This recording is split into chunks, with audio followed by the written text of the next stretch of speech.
बिस्मिल्लाहिर्रहमानिर्रहीम। अस्सलाम वालेकुम। Welcome to easy cooking with Naureen. आज मैं आपके साथ बहुत ही मज़ेदार चटखारेदार सी चटनी की रेसिपी लेकर आई हूँ, जिसे आप बहुत से खानों के साथ और स्नैक्स के साथ भी सर्व कर सकते हैं। इसको आप दही भल्लों के साथ और बारबेक्यू के साथ भी सर्व कर सकते हैं। बहुत ही ज़बरदस्त और चटपटी सी ये चटनी बनकर तैयार होती है।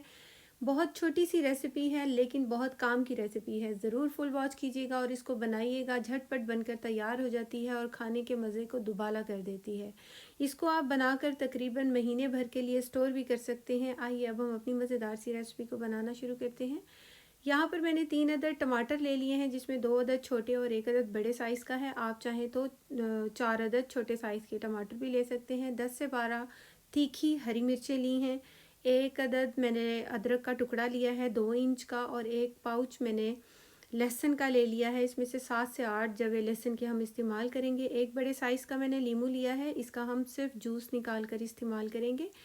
और इन सब चीज़ों को हम कट कर लेते हैं। सबसे पहले यहाँ पर मैंने सारी ही सब्जियों की कटिंग कर ली है। अब हम इसको एक बोल में शिफ्ट कर देते हैं। ये देखिए, मैंने टमाटर को इतने बड़े पीस में कट कर लिया है। एक टमाटर में से 4 पीस मैंने किए हैं।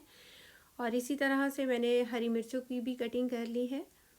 और 8 जवे मैंने लहसुन के लिए हैं, और कुछ लहसुन को मैंने इस तरह से दरमियान में से 2 कर लिया है, जो कि बड़े साइज़ के थे।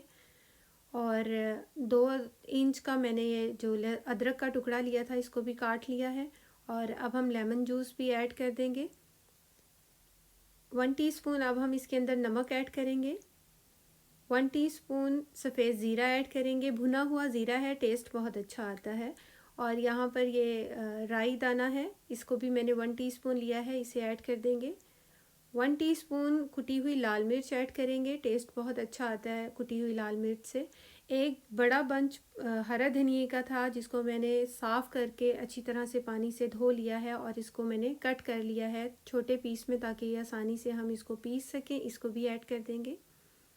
हरा धनिए का बड़ा बंच मैंने यहाँ पर लिया है।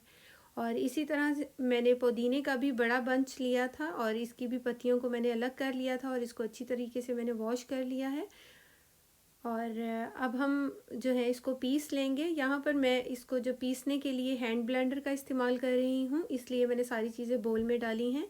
आप चाहें तो इसको ब्लेंडर जग में भी पीस सकते हैं। हमने इसको स्मूथ सा पीसना है, जिसके लिए हम इसके लिए पानी डालेंगे इसके अंदर, और मैंने आधा कप तकरीबन पानी डाला है। अब हम इसको बारीक सा पीस लेंगे। बहुत अच्छी तरह हमने इसको बारीक सा स्मूथ सा इसका पेस्ट बना लेना है। ये चटनी बहुत ही मज़ेदार और चटखारेदार बनकर तैयार होती है। ये वो असल चटनी है जिसे आप सालन कम और इस चटनी को ज़्यादा खाना पसंद करेंगे। यकीन माने, मुझे कमेंट्स में ज़रूर बताइएगा क्या मैंने सही कहा है। ये चटनी वाकई बहुत अच्छी है। एक बार इसको बनाएं, टेस्ट करें, और फिर मुझे बताइएगा कि ये चटनी कैसी बनी है। ये देखिए, स्मूथ सी हमने इसको पीस लिया है।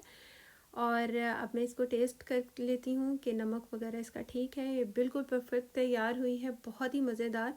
इसको बनाइए और अपने खानों का मज़ा दुबाला कीजिए। इसको बनाकर आप स्टोर भी कर सकते हैं महीने भर के लिए। इसे ज़्यादा देर नहीं रखिएगा। हमने इसके अंदर पानी ऐड किया है, इसलिए ज़्यादा देर चलेगी भी नहीं। मैंने इसको, ये देखिए कितनी ढेर सारी चटनी बनकर तैयार हुई है।